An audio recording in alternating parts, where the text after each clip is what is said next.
Assalamualaikum warahmatullahi wabarakatuh. Salam sejahtera untuk kita semua.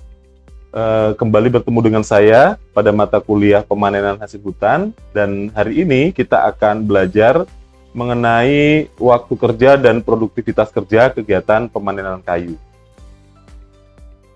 Nah, capaian pembelajaran mata kuliah ini setelah mengikuti mata kuliah pada sesi ini, mahasiswa diharapkan akan mampu memahami prinsip dasar pengukuran waktu kerja dan produktivitas kerja dalam kegiatan pemanenan kayu. Kenapa kegiatan pengukuran waktu kerja ini penting? Nah, nanti akan kita jelaskan mengapa pengukuran ini penting, dan untuk yang pertama ini kita akan belajar dulu tentang definisi. Waktu kerja merupakan waktu yang dibutuhkan oleh seorang pekerja untuk dapat menyelesaikan pekerjaannya pada tingkat prestasi yang ditentukan. Nah, kemudian pengukuran waktu adalah usaha untuk menentukan lamanya waktu kerja yang dibutuhkan oleh seorang operator atau seorang quality control dalam menyelesaikan satu pekerjaan yang spesifik pada tingkat kecepatan kerja yang normal dalam lingkungan kerja yang baik. Nah, kalau waktu kerja itu berbeda dengan produktivitas kerja. Kalau produktivitas kerja sendiri didefinisikan sebagai hasil kerja dalam satuan tertentu, bisa luas, bisa volume, dan lain-lain ya, dari seorang pekerja atau satu regu kerja selama sehari, atau biasa dalam satuan HOK atau hari orang kerja untuk selama 7 jam pekerjaan dalam sehari. Nah, produktivitas kerja ini penting dilakukan untuk menganalisis produktivitas yang menggunakan pendekatan pengukuran waktu kerja atau time study. Nah, kenapa waktu kerja ini penting untuk dihitung? Ada beberapa hal yang menjadikan kenapa waktu kerja ini penting untuk kita pelajari dan kita hitung. Yang pertama, waktu kerja akan menjadi informasi dasar yang penting terutama untuk kegiatan perencanaan, pengawasan, dan evaluasi. Nah, apabila kita melakukan kegiatan pemanenan hutan, tentu kita akan membentuk sistem pemanenan hutan. Misalnya, contohnya, untuk penebangan kayu, kita akan menggunakan sistem yang apa? Bisa manual, mekanik, semi mekanik. Kemudian untuk penyaradan, kita menggunakan sistem yang mana? Nah, itu kan kemudian masing-masing kegiatan dengan mode yang kita pilih itu akan menjadi satu sistem. Nah, antara satu kegiatan dengan kegiatan yang lainnya itu harus direncanakan dengan baik supaya satu kegiatan itu tidak kemudian lebih waktunya dibandingkan kegiatan yang lain, atau dalam kata lain, misalnya begini. Misalnya kita melakukan penebangan menggunakan chainsaw. Nah, penebangan menggunakan chainsaw misalnya akan menghasilkan volume pekerjaan 0,5 meter kubik per jam misalnya. Nah, kemudian kita harus memilih alat syarat yang volumenya adalah kurang lebih sama dengan volume alat tebangnya, sehingga tidak terjadi penumpukan kayu di lokasi penebangan. Seperti itu yang menjadi kenapa waktu kerja ini penting untuk kita hitung dalam kaitannya dengan kegiatan perencanaan. Kemudian waktu kerja ini juga penting untuk kegiatan pengawasan dan juga evaluasi. Karena apabila kemudian kita sudah memiliki waktu kerja standar dan kemudian ternyata produktivitas kerja yang dihasilkan oleh pekerja lapangan kita kemudian tidak sesuai dengan produktivitas standar yang kita miliki, maka itu kemudian perlu dilakukan evaluasi di bagian mana yang terjadi ketidakefisienan, dan kemudian dari evaluasi tersebut kemudian kita akan mampu kemudian untuk mereformula atau memperbaiki di mana bagian yang kurang berjalan dengan baik.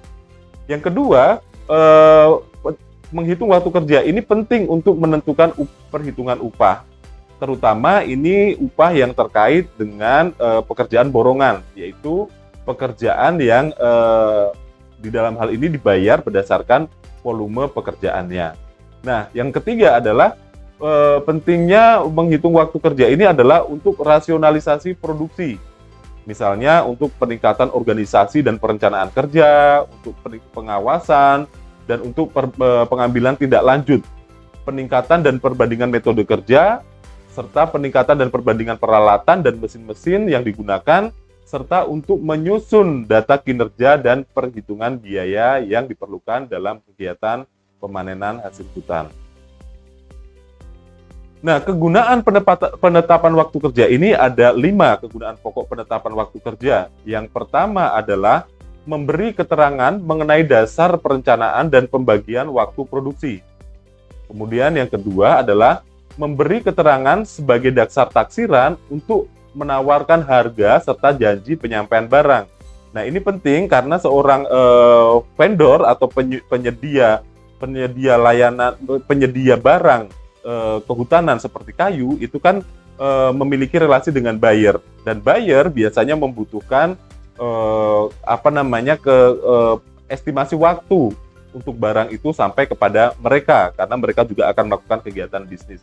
Dan penghitungan penetapan waktu kerja ini itu dapat dijadikan sebagai dasar untuk menaksir kira-kira berapa penawaran yang dapat kita lakukan terhadap buyer, dan juga kita dapat memprediksi kira-kira kapan waktu kita mampu untuk menyediakan barang kepada buyer, begitu.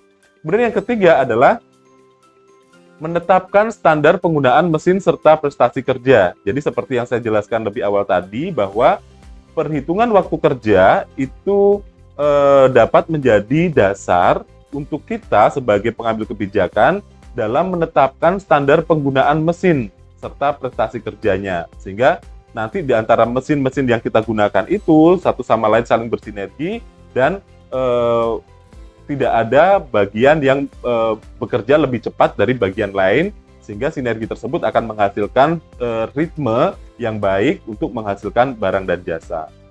Kemudian yang keempat adalah memberi keterangan untuk biaya tenaga kerja dan untuk menetapkan serta mempertahankan biaya yang standar.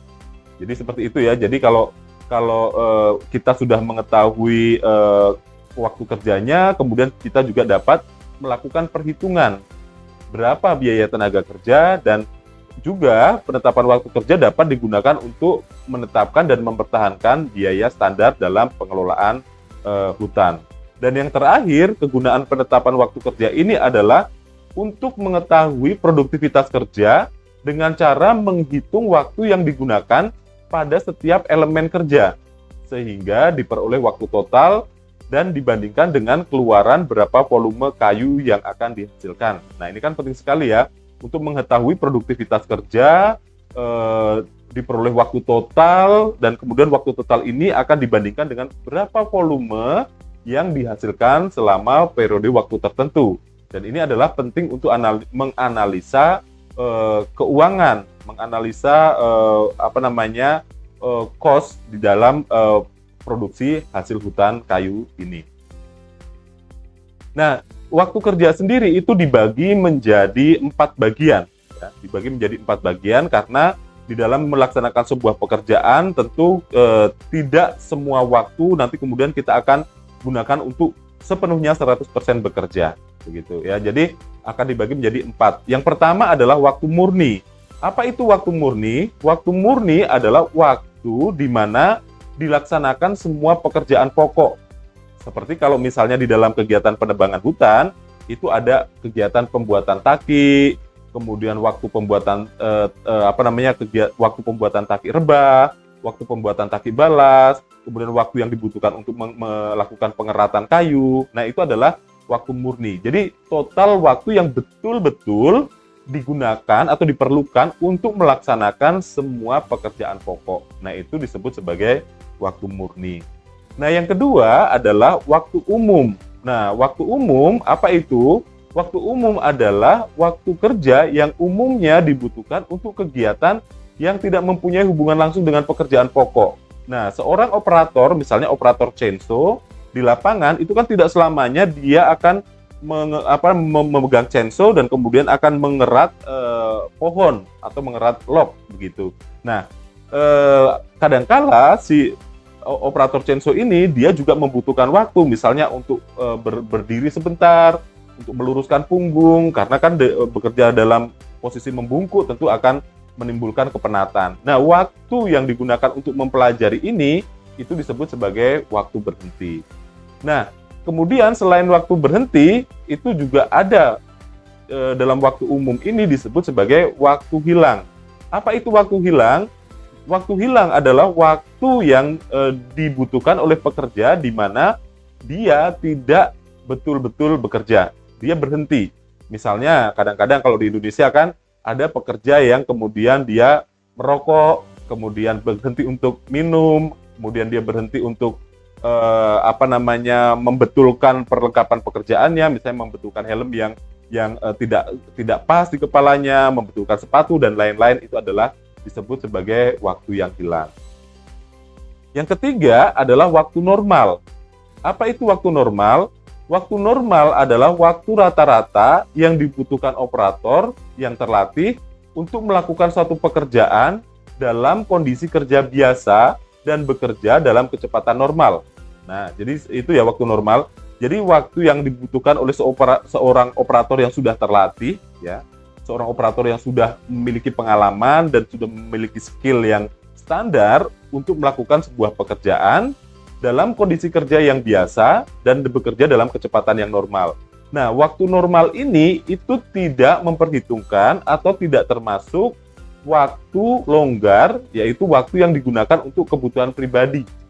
Contohnya ya waktu kebutuhan pribadi itu tadi itu ya, misalnya waktu seseorang harus ke belakang sebentar, misalnya kan ada harus secara biologis butuh buang air dan sebagainya, kemudian waktu dia menunggu misalnya, nah seperti itu disebut sebagai waktu longgar. Nah, kalau waktu normal ini adalah waktu rata-rata yang dibutuhkan oleh seorang operator terlatih untuk melaksanakan pekerjaan dalam kondisi kerja biasa tanpa memperhitungkan atau tanpa menambahkan waktu longgar untuk kebutuhan pribadi dan juga waktu tunggu bagi si operator tersebut. Oke, nah yang terakhir adalah standar waktu. Nah, apa itu standar waktu?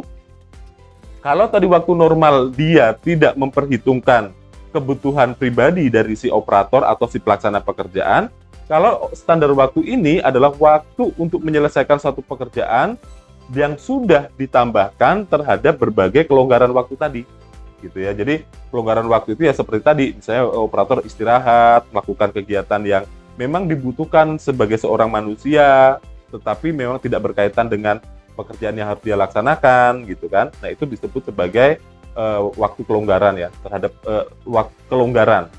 Nah, kelonggaran ini dibutuhkan oleh pekerja untuk memenuhi keinginan melepaskan lelah dan beristirahat.